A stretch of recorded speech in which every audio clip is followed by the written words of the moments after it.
Welcome to Reading the Green. My name is Mike. It's Tuesday, June 6th. I have Kyle here on what is just a sad, exhausting day. Mike, why so somber? I'm still struggling with Denny McCarthy, my guy, Mr. Wahoo-Whoops, blowing the Memorial Golf Tournament. So I can't stop thinking about it. I see your UVA hat, but at the same time, I think you might be alone in this day of all days, June 6th, 2023, being very concerned about how Denny couldn't make the putt on 18 when he made all the putts the rest of the day. I'm just kidding. You're right. This is Reading the Green, and wow, this has been a day. Kyle, it's been a day. It's been fun. We tried to get work done, but instead, all we could think about is, I don't know. I mean, are you going to look back on this in 40 years and be like, wow, what a time to be alive? That was the craziest thing I've ever saw in sports. 40 years, no. 4 days, sure.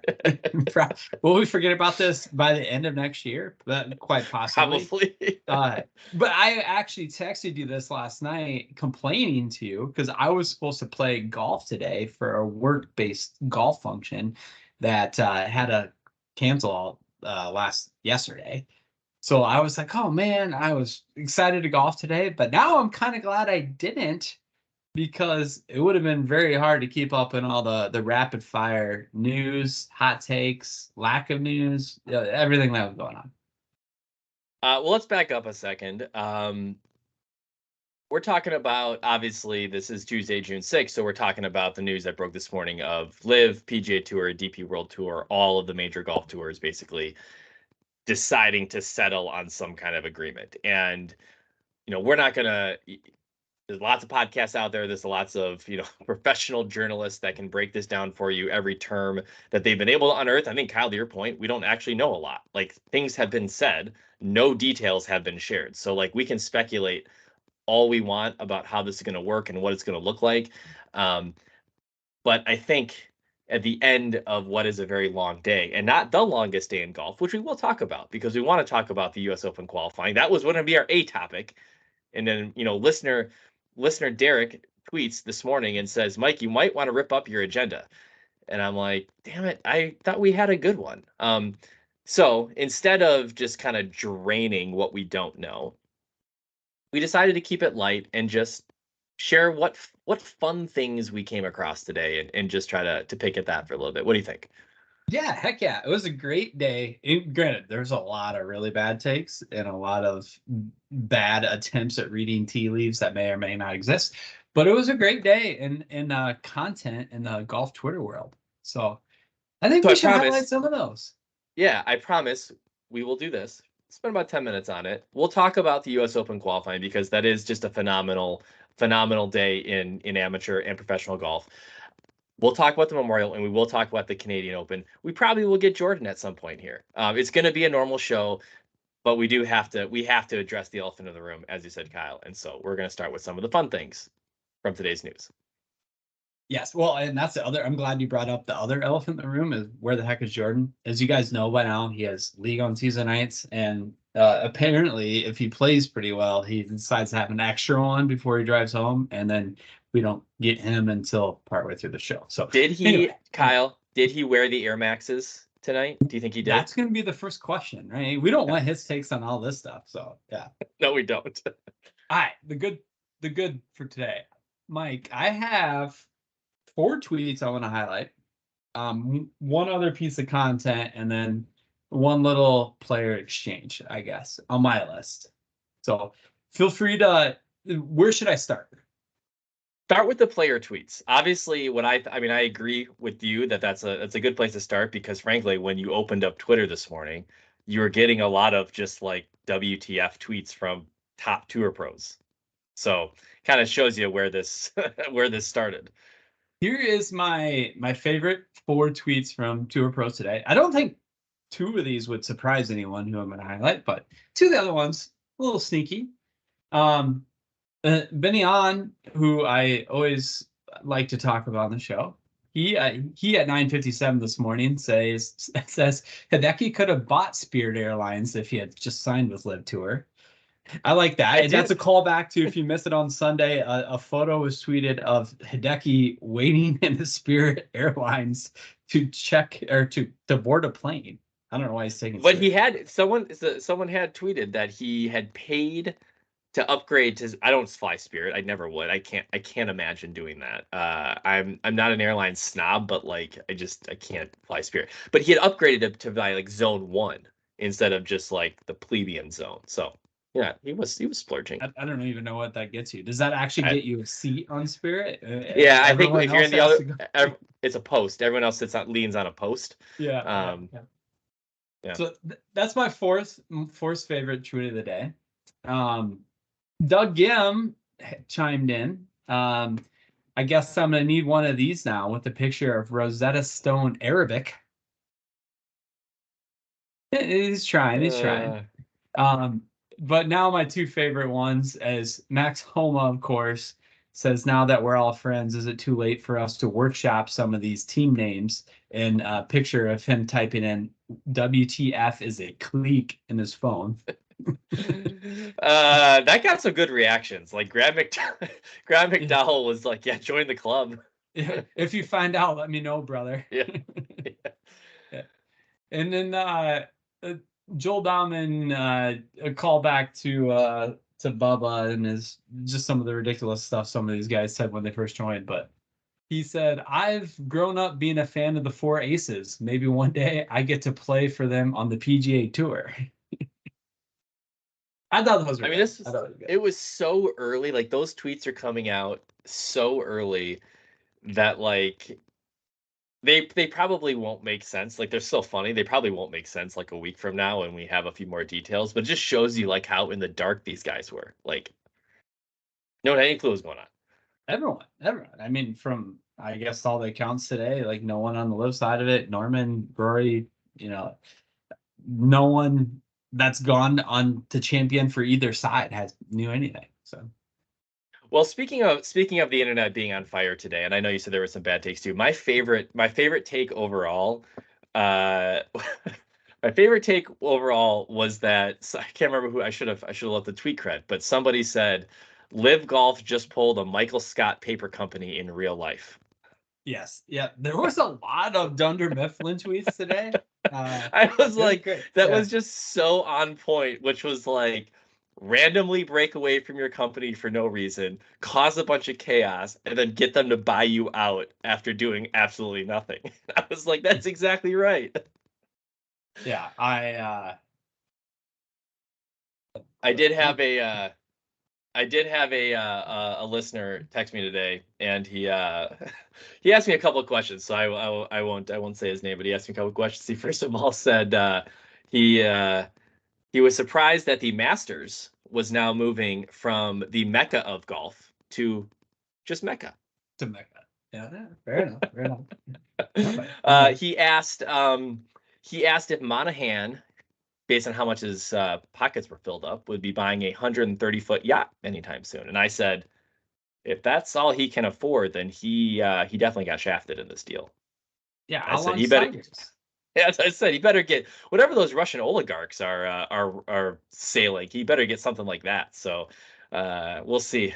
But I thought those some pretty good takes. I mean, everyone's got a take today. That's all you can really do is just kind of laugh about it until we actually know what's going on. I got two more good things today that came out today for you. So Jeff Feinberg liked. We don't actually track him in his our DFS community picks because he's more betting focused, but I enjoy some of the podcasts he appears on with Pat Mayo and some others in the universe we follow. So he's a member at the course this week where RBC is playing. Hey, yeah, there is a golf event still this week, and he had a media credential. So just as we would do if we were at the 3M, he was out there this morning taking in some of the practice rounds when the news broke, and decided to get in on the media scrum, a post practice rounds, post player meeting, and did a live spaces from his Twitter account. It's great. I love it. Did his live spaces from his Twitter account and got in there when they're all interviewing Jeff Ogilvy and asked a question that's on being quoted on SportsCenter and Golf Channel. It's awesome. The question that he asked was, did anybody in the room call Jay Monahan a hypocrite? And Ogilvy was like, yeah, they did. And he owned it. But that is now the headline on all social media, all the media outlets. Yeah. Somebody did text me, he's getting a little bit of a big head about it, but I'm like, I would too. More power to him. Can you imagine though? Like, so keep in mind that the joke is like 5 people knew about this, and even Yasir is saying that he this call was made this morning, and so nobody knows. So could you imagine, just like you said, being at the 3M, we get some passes, we're kind of in some other areas, and all of a sudden you're just swept, we get in the clubhouse or something, you're just swept up in this, and you're just like, well, I'm here, what am I gonna do? I'm gonna light up Twitter Spaces and just let people listen. I can't imagine. That'd be nuts.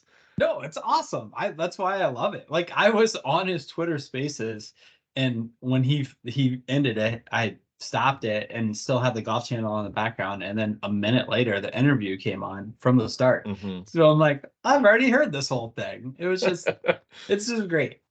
Yeah. That's very it's very sly of him to just get that. I mean, he just, I don't know, just start recording. You know what's going to happen. But it's not but it's like the normal media that's there on a Tuesday. So it wasn't like all the crews were there. It's just whoever was there was going to get access. Your boy and Matt Fitzpatrick, I can't believe he's playing this week and not the best man in somebody's wedding, Dan Rappaport. But he's getting married this week. Oh, that's Dylan, a great point, huh? Yeah. So Matt, Dan, I thought they were best friends. Interesting. Huh. And then Dylan, I don't know how to say his last name, but he was on vacation. He wasn't there, so none of the big names are there, from a golf media standpoint. And then I have one more thing I wanted to highlight that I thought was pretty funny that happened today.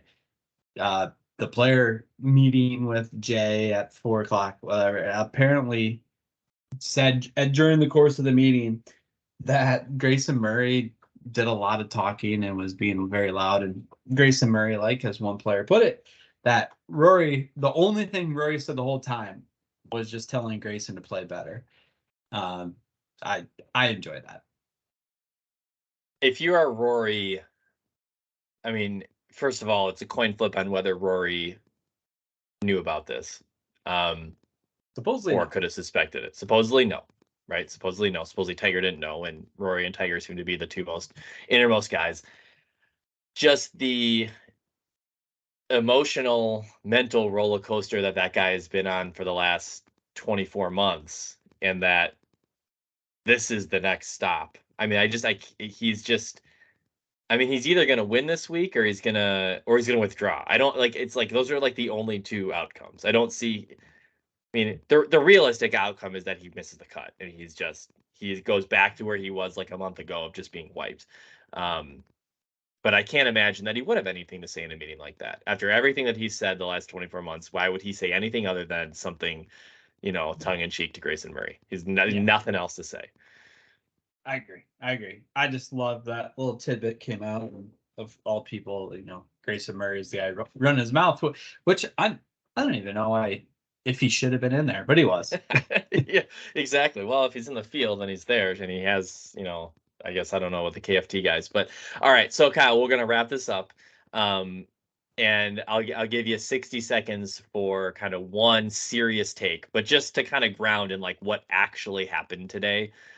There is some kind of agreement between Live Golf, the PGA Tour, and the DP World Tour to now operate under some kind of for-profit parent entity that will be primarily funded by the Public Investment Fund, the Saudi government.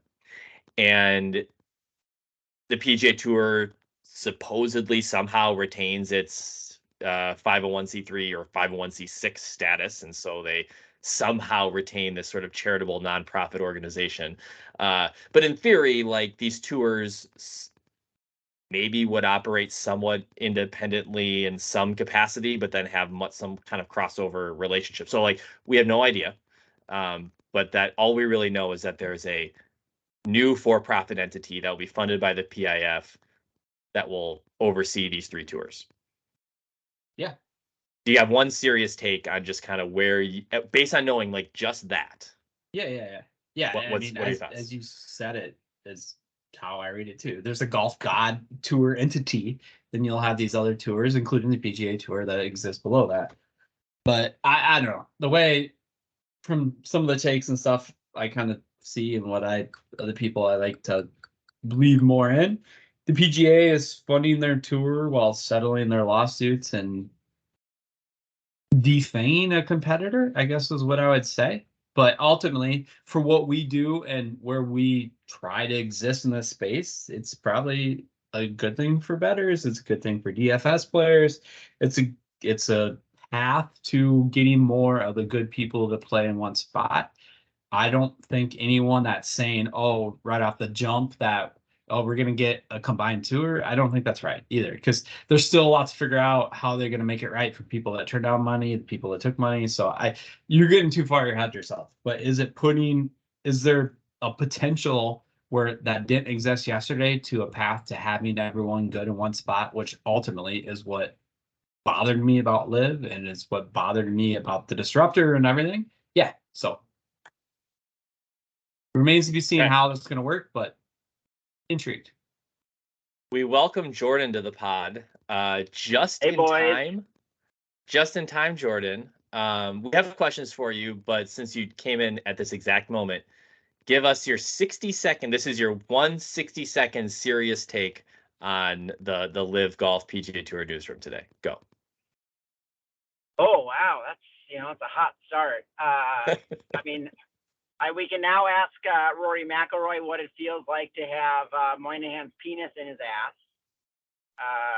after just giving it to him all day hot. No, I don't know. It's I'd agreed with Kyle's take there. Like it's a good thing if everyone is just playing golf with each other. If Phil Mickelson gets hit by a bus, I'm not going to be sad about it. Just like break a couple legs and never play golf again. But the rest of the guys, I don't have any issues with, right? Like we all liked Gooch and DJ and all of that, like those people. So Bryson. I didn't say Bryson, but yes, I would say other than Reed, Bryson, and Mickelson, I don't have any issues with any of the rest of them. All right, Kyle. Well, do you think Jordan did a good job of giving one serious take there? Yeah. Oh, that was supposed to be serious? He joined at the perfect time. He really did. Yeah. All right. Well, let me take my turn, and then Jordan, we have some questions for you. My biggest issue with this happening now is that I wish this would have happened like 5 years from now, because it still feels like Live Golf is this brand new, totally like irrational breakaway circuit from the PGA Tour. So it's not like these were independent professional sporting entities that are now have been kind of coexisting, and now we're like, hey, hang on a second, like it's a lot of friction, we need to do something. It is just so clear to me that the PIF had zero intention of ever operating a professional golf league. They had every intention of getting into sports washing in professional golf and getting a seat at the table of professional golf. And whether or not Live existed for 60 seconds or for 6 years, it didn't matter. They ended up as a winner here in the sense that now they are essentially like the governing body, the governing investor of professional golf. And they don't have to deal with, if the Live Tour folds, who cares? Like, there's still professional golfers playing golf and they're calling the shots. So like, it just like, this is the strategy executed to a T, and I'm really surprised it only took 2 years to get to this point. So I don't know. I'm interested to see how it plays out. I think you're right, Kyle, that it will probably be good for people who want to watch the best players play together. But 3 years ago, we were watching the best players play together. And so all this is doing is just reverting to us to where we were 3 years ago, but that was super questionable, if I can even say that. Entity now is at the helm, and that just feels weird. Yeah, don't get me wrong. I wish we wouldn't have had to go through any of this, but like I just was trying to pull it back to my takes on some of the initial conversations we had about it on the pod. Is why I didn't like it to begin with, is because as a DFS player, I wanted the best player pool possible. That's it. Yeah, well, we'll get that in some way. Don't we usually do worse in DFS though when it's got all the best players? Don't we do better when it's all the crappy players and none of the good players? Usually. That's kind of fair point. Better angle that way. Better angle. Yeah. All right. Well, for one actual serious take, that in all the documents and stuff, like it doesn't anywhere say that Live and PGA are merging. I almost wonder if they're going to keep Live as a separate feeder tour or something where it's teams and right, like. Yeah, Kyle, do you ever have those meetings at work where you discuss something with someone and then someone comes in late and you have to repeat all of it? No, I think you're right. Yes, so Jordan, I think you're right. So we're aligned. We are. Jordan, but there's other kind of serious stuff we got to get to. First question is, did you wear your Air Maxes for your league night tonight? I did. Oh, Kyle, how do you think he played? I think par 35, Kyle. What'd I shoot? 36. No. I did shoot a garbage 39. All right. So we're getting used to the shoes. Four bogeys, 5 pars. Missed every putt that I had a chance at, and they weren't even close. It's not even like I lived out a birdie putt. I missed them by 4 or 5 feet, and then made ridiculous 2 putts for par on 3 of the 5 holes I parred. It was a weird round. You need those sometimes. Yeah. And then we went out and played 7 more holes, and I won a skin. So. I love the scrambling. The scrambling after league is where it's at. Yeah. Get 3 or 4 beers in you and then just go mess around. Yep. I say the same thing about a date. All right, well, Jordan, what was the beverage of choice tonight? Mike and I haven't talked about beers yet. Yeah, that's the perfect transition. Well, it was Coors Light, but when I get home, I'll be getting something better. We get free Coors Light during league. Wow, so, man. Yeah. Fancy place. I have a feeling. I mean, I wouldn't be surprised if Jordan pulled this out of his fridge when he gets home. Though it's not 10%, so that's it's unlikely. I have Strata, but make it pop from Blackstack. It is a single hop Strata New England IPA, 7%. It's pretty good. It's okay. I really do. There's some really good all Strata beers out there, namely Strata from Fair State. Strata. But this was fine. Pretty good. I was hoping to make it to the local liquor store before pod tonight, but didn't happen. So stuck to what's in my fridge. I had one Junkyard Bad Larry, 6.8% New England style IPA with Azeka and Enigma hops. It's decent. I mean, it's for a Junkyard beer, I would say it's just okay. Relative to other Northeast style beers, it's splendid. Hey, Kyle, to your credit, it's not just Hispanic and Asian names that you're not good at. It's also hops. Oh, I just can't I can't pronounce or enunciate anything. All right. Well, let's keep rolling along. We'll talk about the Memorial. I did watch a decent amount of it, actually. This was the field got pretty good by Saturday, and somehow, despite Rory tripling the 18th hole on Thursday, he ends up with a share of the lead going into Sunday. I felt pretty good about that because, we'll get to how our lineups did, but I was the sole owner of Rory in our RTG listener league. And that went sour pretty quick, but ultimately my guy Wahoo-Whoops, Denny McCarthy blows a 2-shot lead down the stretch to lose to Victor Hovland. It was tough. I mean, the back nine Kyle was playing tough, right? Like it was, the greens firmed up, things were quick. Denny was making par saves like out of nowhere, and you just know that's going to run dry at some point. And he misses a relatively easy birdie on 14 or 15. And so you just kind of knew this guy was going to run out of gas. And so ultimately that's what happens. Victor comes out on top. Yes, of course. The birdie by Victor on 17 was obviously massive, but the only birdie of the day. The only birdie of the day by anybody. Completely out of nowhere. And he took some aggressive lines on Sunday. I think it was 3. He played it way left to the point. The broadcast was like, how'd he end up over there? Well, as he said at post round, he took that line on purpose and actually birdied 3 as well. So I don't know, it was kind of a frustrating event for me overall, because there was a point in time Saturday morning, I bet Decky. I took Decky in one and done. I was starting to feel pretty dang good about Hidecky's chances when I think he was up, 3-4 strokes Saturday morning? Mm-hmm. And he got to 9, and he finished at even. just straight brutal. Ejected. So he ejected, Cantlay ejected, that killed. I was, from a DFS standpoint, I was cheering for Scotty to hang on.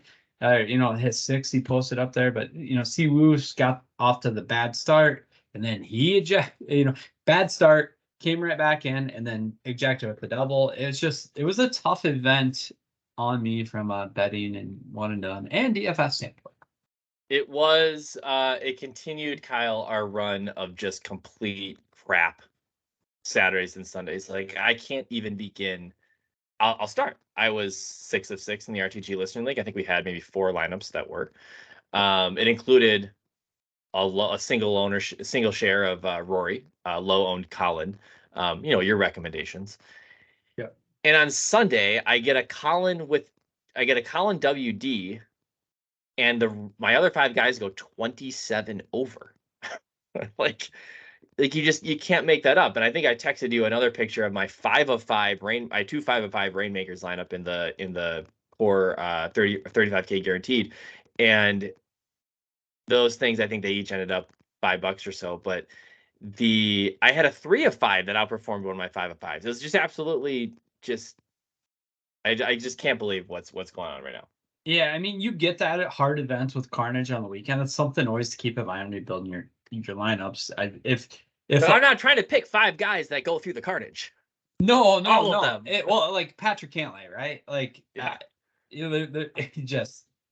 I forget. Couldn't even tell you off the top of my head what he shot on Sunday, but I think he was only 2 overruns. I think he was 3 over, 2 over, maybe worse than that on Sunday. He ended at 30th in DraftKings scoring, and he was 2nd after Friday, right? Yeah. Yeah. There was just so much movement, and it's just something to keep in mind. A tough course when everything's so compact that you're playing the long. You can't get too excited or too down until Sunday, because you can have the one guy that really shoots 4 under and jumps 30 spots on the leaderboard. Real quick take here. Why do I get the feeling that Victor Hovland is not as good as he is? He's won one event each of the last 4 years. He's number 5 in the world.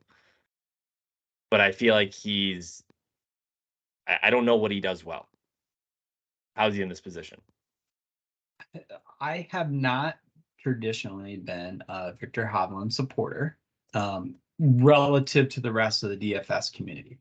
I feel like there's a lot of guys out there that really like him. Obviously, like, Rick Run Good has had him on his pod.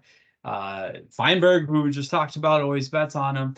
That he just gets consistently a lot of love. And I don't think it's always been warranted. That said, dude just has been on a tear, especially I was going to ask you, when's the last time you missed a cut? I was the Genesis Scottish Open. July 10th, 2022. Yeah. And so then he was the 4th of the Open Championship. and he was, I'm in 42nd. I'm trying to hit the highlight, the like elevated events. The Tour Championship, he was 15th, BMW 35th, St. Jude 20th, API 10th, Master 7th, Players 3rd, PGA 2nd. So like, feel like we should see this coming, but in my mind, he's still that guy that can't chip.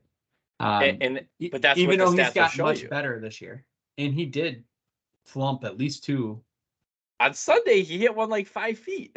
Yeah, and to be, and I know people are like, oh, that's an old narrative. Well, okay, he's lost strokes since the turn of the calendar year. He's only gained strokes around the green twice, PGA, and then this week. Yeah, so exactly. like, it's still real, but he's gaining a ton of strokes on approach, a ton of strokes off the tee, correct, and hits it plenty far and plenty accurately. So like, if you want, and I think that's the answer to the question, is he puts himself in contention because he hits the ball so well. He hasn't missed a cut in a year. But the reason he doesn't, I mean, he's won 2 events, but the reason he doesn't win is he's got to putt. You got to putt. You got to have the short game, and that's ultimately the answer. Well, but the thing is with him, that the reason we should be more encouraged by him is he has shown the ability to have the pop putter, and that's really, especially from a betting standpoint, that's what I want to see. Like a guy that can lose 5.2 at the Memorial last year, and then gain 6.1 at the Memorial this year. That's bonkers. And he's lost 7.2 at the RBC and stuff. But I think he's definitely someone on that scent. You look at his overall trajectory, it's up and up. So I mean, he's someone we're going to be playing a lot more and seeing a lot higher. But I think we were valid to be a little lower on him than the DFS community, especially because of all the ownership he always carries. Fascinating. Last take on golf, then we'll do the RTG housekeeping. Fascinating, the ball striking numbers from Scotty Scheffler, off the tee, on approach. I mean, on approach, he gained 3.2 strokes at the Memorial, lost 2 on the greens. That's basically been the case the last 2 weeks. In fact, I was listening back just at the beginning of the show from last week, and you said the exact same thing last week, which you would say this week is, can you believe he lost this many this many strokes on the greens? Is he about ready to join Team No Putt? I just pulled him up on Fantasy National as well. Like, his finishes are ridiculous, as we all know, but what his strokes gain total is and his strokes gain tee to green is, and where he's putting, it's mind blowing, and it's getting worse. It's getting worse. From 4.6 at Charles Schwab and finishing 3rd to 8.5 at the Memorial and finishing 3rd. Still finishing 3rd though. It's just it's unfortunate because otherwise he would be on an all-time tear right now.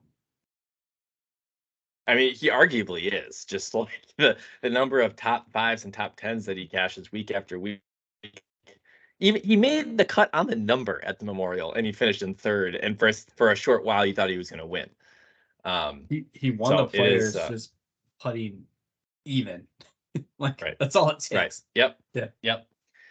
RTG housekeeping listener league Resprout coming up from 2nd last week to winning the following week, followed by JM Newberg in 2nd and listener Derek in 3rd. Like I said, I think all those guys were 6 of 6.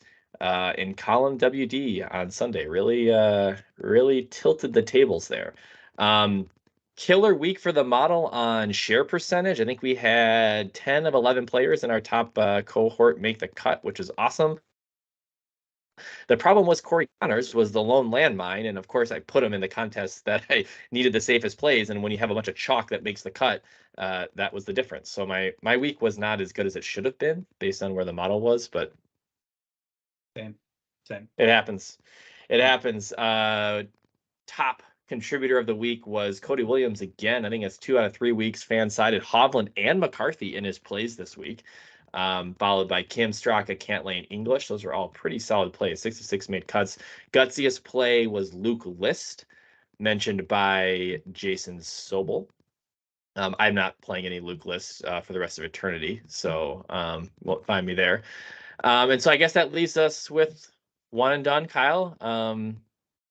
Yeah, yes. You got the results? Jordan's back, but I will do one and done because I know he's not ready yet. We had 4 Sorry. people take Victor this week. Champles, Iowa State Cyclones, Rock Chalk MN, and TMK. TMK. It's nice to see him pop up there. And then we also had 3 people, Scotty. So we had a little bit of action on the leaderboard. Jacob King and Derek Howard still lead the way, only $77,000 different. But Champles took a big bite out of their lead and is now only 800 back. From there, Iowa State Cyclones is up to 3.5 back, and TMK is in 5th at 4.5 back. Kind of, Jordan, a rough week for you, man. I know you have an excuse per se, but I don't know if I buy it. Hey, my guy made the cut. That's all you can ask for. And then he shot an 85 on Sunday for dead last by probably 5 or more strokes, even though I saw someone else shot an 81 or 82 on Sunday as well. So, course was harder for some people. I feel bad for the people that took Colin Morikawa since he got 0 with the withdrawal, but you didn't beat him by much with 43,000 for go for JD. Hey, that is better than Mike. That's all I care about. I'm almost in last. In fact, there's somebody in the league that repeatedly asks me for reminders on how to access the app. They've missed 5 picks this year, and they're beating me by I don't know, $5 million. So I have no idea what I'm doing. No idea what I'm doing. You're pretty bad. There's a guy that is 90 strokes worse than you and still has more money than you.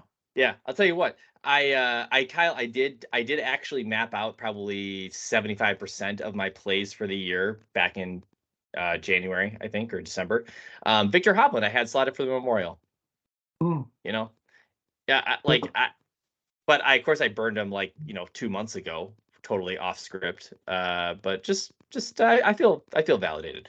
I know we need to move on, but we should crown an achievement that we have somebody that is plus 100 on the year with their one and done picks. Congratulations, Mr. Bentley.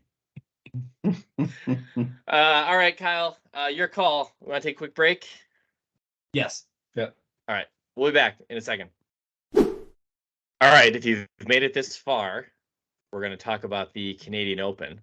And there will certainly be plenty of ways to get continued Live Golf, PGA Tour, etc. talk throughout the week. But Kyle, I've done 0 course prep on the Canadian Open, but you told me you know something about Oakdale Country Club.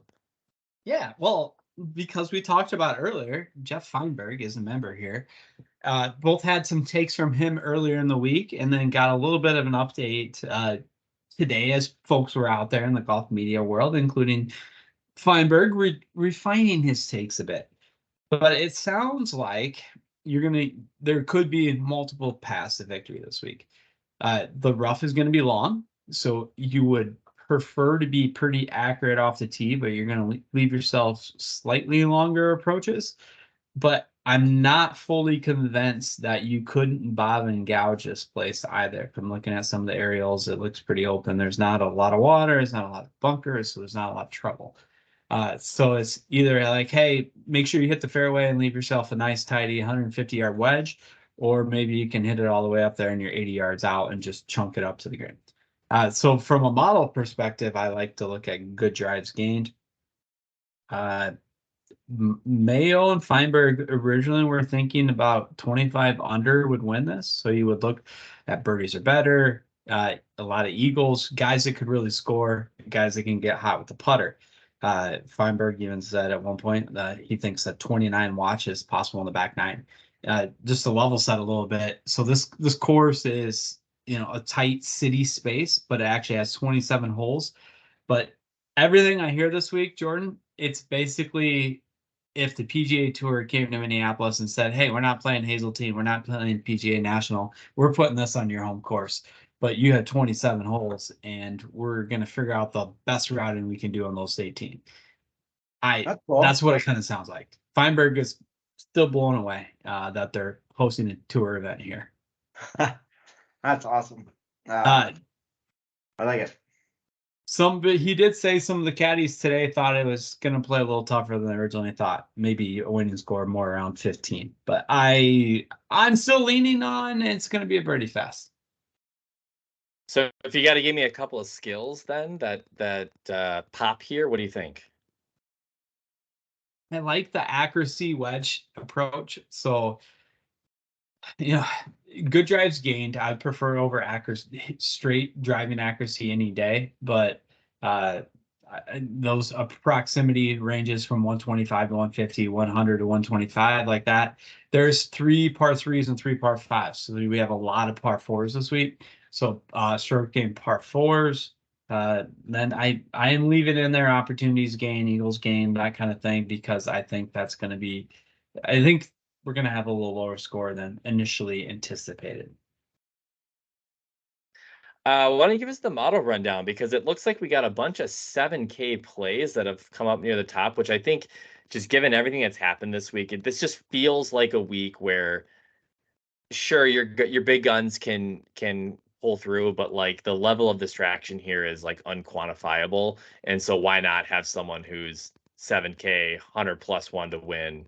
Like that, just it feels like that's what's going to happen. That's a good point. Yeah, a little bit of a crapshoot. I might go down a little bit in the investment this week.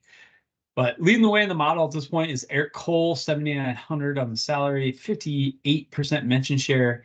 But he's pretty low in the MPI as so far. But right with him is Mr. Hatton, also at 58% mention share, but he's 10-2 this week. So we got a little bit of, a different high mention share, different salary price points. But also Hatton is really high on MPI. Our model loved him so far. He's a perfect 100. Just highlighting the next 3 from a mention share standpoint, Justin Rose is 53%, Mark Hubbard 48%, Shane Lowry 37%. All over the place in MPI. MPI does not like Hubbard so far, is lukewarm on Rose, and really doesn't know what to think about Lowry. Kind of a mess. Eric Cole's getting a lot of love last handful of weeks. Price doesn't really seem to change. Stat profile to me doesn't really seem to change. He hits the ball well. He gets it around the green. It's whether or not he's going to lose 2 strokes putting or gain 2 strokes putting. So I'd say his MPI sucks. Why don't you just so all of our bad experts are on him.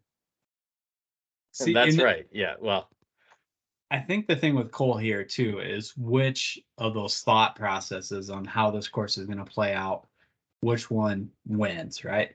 You look at Cole, he's good on approach, really good around the greens, good at some of those shorter proximity ranges, but not great off the tee and not a great putter, especially in that 5 to 10 foot range, which is that key birdie range. So he's probably a little bit better off if you can get wayward and recover and, really have some of that around the green game, make it up for you. I just fear that volatility in a stat profile combined with, I don't know if you've seen any ownership numbers on him, but I assume usually when we see someone at 60% of the expert conversation, he's probably going to garner a bunch of ownership, especially at 7,900. Like this just I would want somebody who's going to be 5% owned and has that amount of volatility, but someone who's going to be 20% owned like that, I just don't know if I'm going to be there. Hatton, on the other hand, as our other top play, feels like a smash play this week. He's been elite in every phase of the game the last handful of weeks. That feels like a smash play. Yeah, but Kyle, I don't want to steal your thunder. So why don't you give me a couple of core plays to start us off? I'm with you on Hatton, especially when I compare him at the top of the model to Justin Rose. You're only paying $500 more for Hatton, and he's been in great form and just, especially finished well in these tough event type fields, which we don't necessarily have this week. But with the unknowns and the weird pressure, I just feel like I trust him a little bit more than Rose. And kind of wish I would have got a better betting number this week on Hatton to go there, but I like Hatton.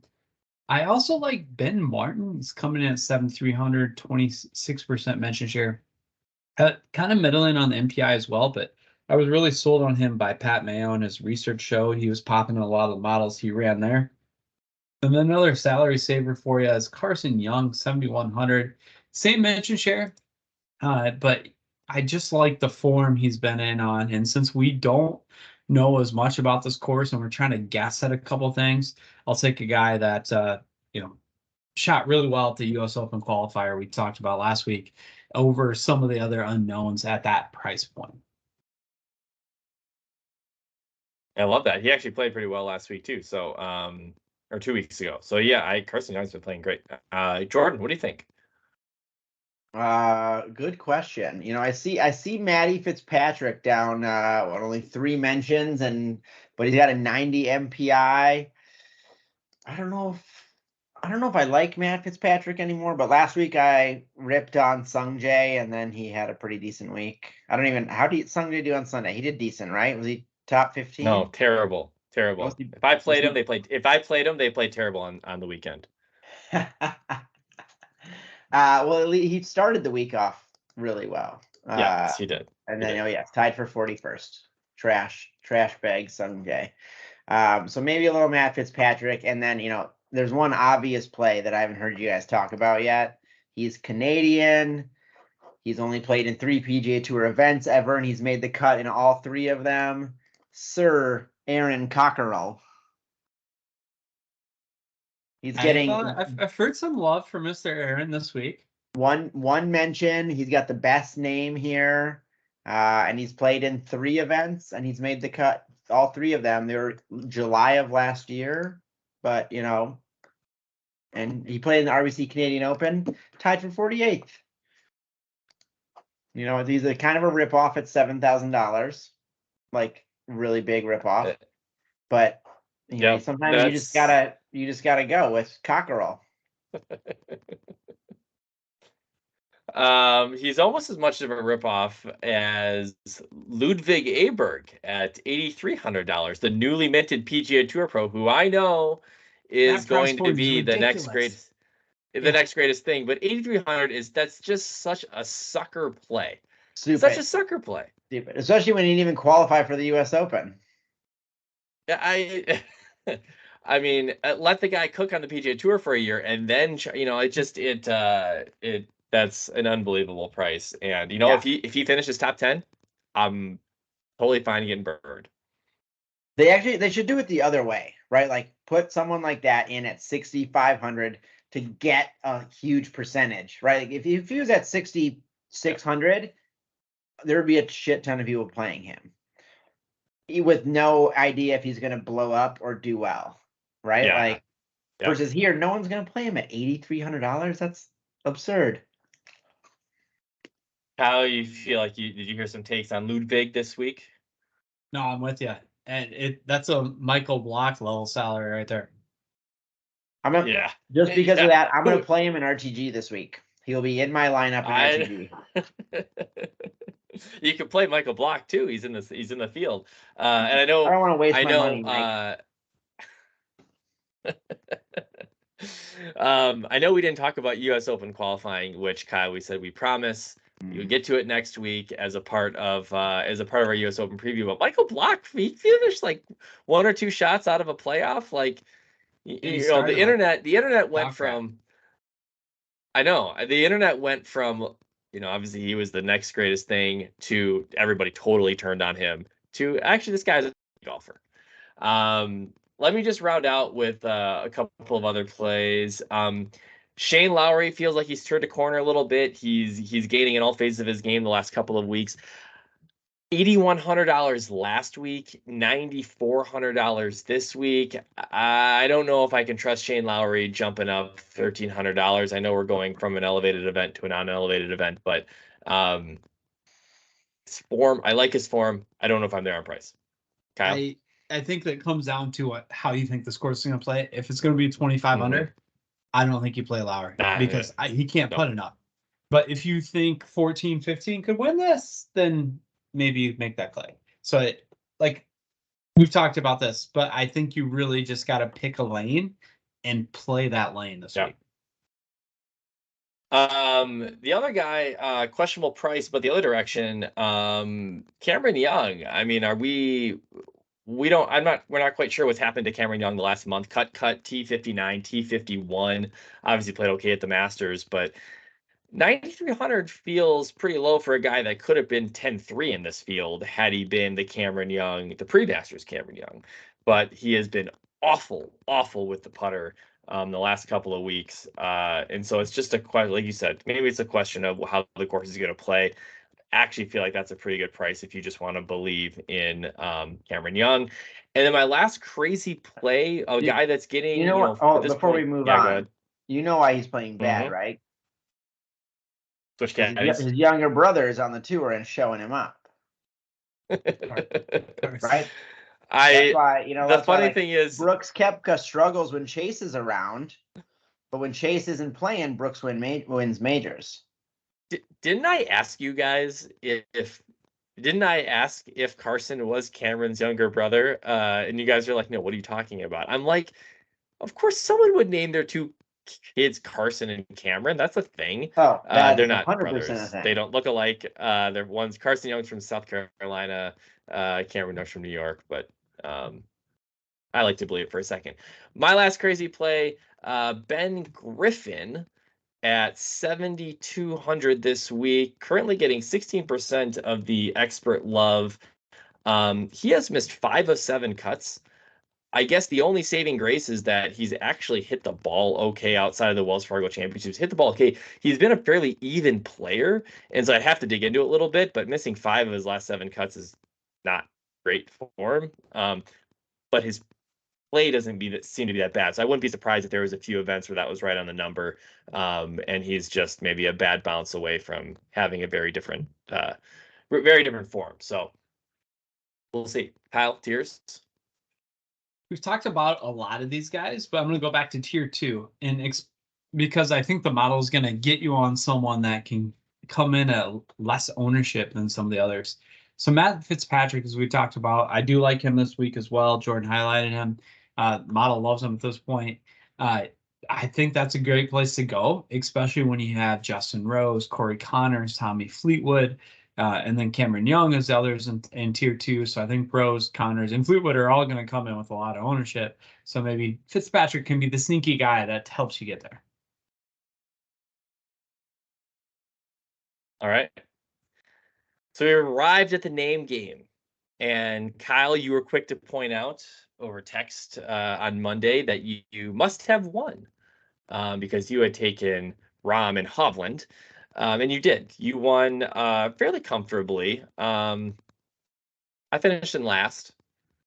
So but I deserved that. I took, despite Scheffler finishing in second place, Jason did cut. He was the only guy of the 8 players to miss the cut. So that hurts. So I think we update our standings. Jordan, 11 wins for you as we kind of turn the corner into the final stretch. 8 wins from myself, 8 wins for Kyle, 8 wins for the listeners. This is not over. The listeners kind of. It's over like Colin withdrawn.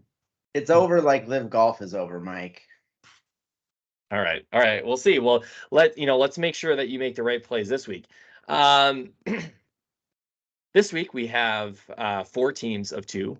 And these are going to be all guys that we mentioned in the first half of the show that had something to say today on June 6, 2023, the biggest day in golf.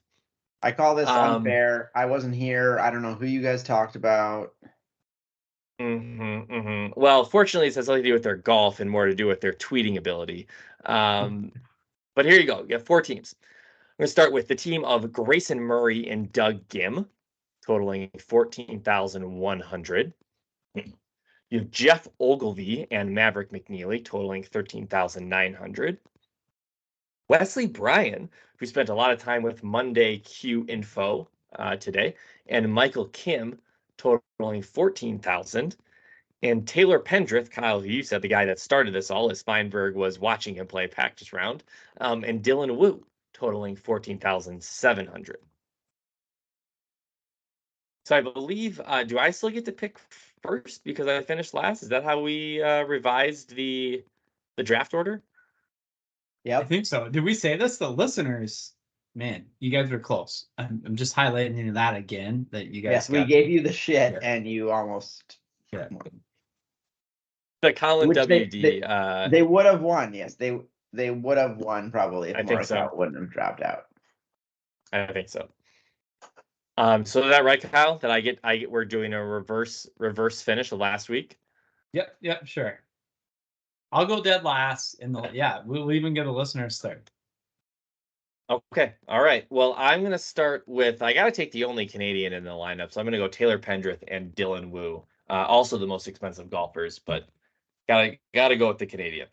Yeah, I feel like that's by far the best tandem. It has one just not awful anchor, so I feel like that was a built-in thing there. Yeah, it's weird how Mike built this. That is a good point. I honestly, you're right. Well, we might need to continue to rethink this. It's really just you need to rethink it, Mike. When you pick the lineups and then get to pick first, it's kind of there's a pattern happening here. All right, Jordan, you're All up. right. Well, like, what a bunch of dukes, Dookie. Like, oh, cool, Jeff Ogilvy. Yeah, he was good in 2005. His parents still can't spell his name right. Some of these, I'm looking up some of these histories as we go. Like Jeff Ogilvy, Wesley Bryan. Man, these guys have been playing bad. Bad. I'm taking the second highest total, which would be Grayson Gim combo. The Grayson Gim. Right, Grayson Murray in his last 3 Corn Ferry starts has went championship cut T3. Oh, so he's gonna get cut here. Cool. Oh, and he just got the motivational. You just got the inspirational pep talk from Rory to play better. So yeah, that's all they need. Well, he might shoot 85 2 days in a row. We're going to give Wesley Bryan and Michael Kim to the listeners because one of the listeners in particular has been texting me a lot about Wesley Bryan being obnoxious today and all over the social medias. So that leaves me Jeff Ogilvy and Maverick McNeely. I'll take my shot with Maverick this week. Yeah. Jeff has not been playing some great golf. But hey, at least he was willing to talk to some folks today. Yeah, didn't you get a question? He's probably a little busy. This is I probably missed this earlier, but you got a question answered, right, by him? Jeff Feinberg. Feinberg. The text you sent was like, I even got a question. Hold on. Yeah, well, Kyle, let's Jordan's gonna do some research. Why don't you tell us about your betting card this week? Are you gonna bet on the Canadian Open? Well, I did. I kind of wish I would have waited till today to make some of these bets, but I did take Ben Martin at 110-1, top 20 first round leader as always. Tommy Fleetwood 22. I am encouraged. Fleetwood did not go to the meeting today, so maybe he's just focused on his game. That was running around the Twitters. Mark Hubbard at 110. Thought that was a great number. How he's been ball striking it lately, especially how he played last week. And then I went 2 units on Justin Rose. I hated the number where it got to at 20, but I don't know. I kind of wish I could have got Hatton a little bit better number or a boost there, but don't mind Rose this week either. All right. Well, I'm exhausted. A long day of following the golf media. Yeah. Good debate here. I don't know. I might just like tune out of put my bets in tomorrow and tune out of golf for the weekend because it just feels like won't. Mike, don't pretend. You know you won't do that. Actually, you know what? To be perfectly honest, we got a little family cabin vacation this weekend. We're playing. My wife and I are going to play golf up in northern Minnesota on Saturday. drive back on Sunday. Yeah, I seriously, this is just a good week to put it aside. I will say I leave the show feeling validated. Kyle Porter 8 minutes ago. If you believe today was a win for Liv, then you're missing the entire point. Liv, it seems, never truly mattered. It was simply a pawn for Yasser and the PIF to get what they actually wanted, investment and influence in a real business. Everybody got played at least a little, but I think Yasser got played the least of all. Yes. Concur. You guys are going to laugh at me now when I ask you this question, but I feel like my DraftKings app updated, and I now have a view player exposure button in here. When did that happen? Last month. Like a month ago. We texted about this. You guys text like 800 texts about this shit, and I'm like, those are the ones I skim over when you guys are texting in depth about shots. I know, but then you. I think you commented on that particular text. I swear this wasn't in my app until today. All right. Well, while we settle that, you can hear this and lots of other hot takes on professional golf and just about everything else. Jordan, your hands up before we sign off. Do you have an actual comment? I meant to give a round of applause. All right. For a good pod. All right. Well, that's it. It's been a long episode. Thanks for hanging with us. You can find our new pods every Wednesday morning on our YouTube channel, Reading the Green, any major podcast platform. Lots to be seen on Twitter throughout the week at RTG Podcast DFS. And we'll be back in a week to discuss the results of the Canadian Open, preview the US Open, and who knows what else. See ya.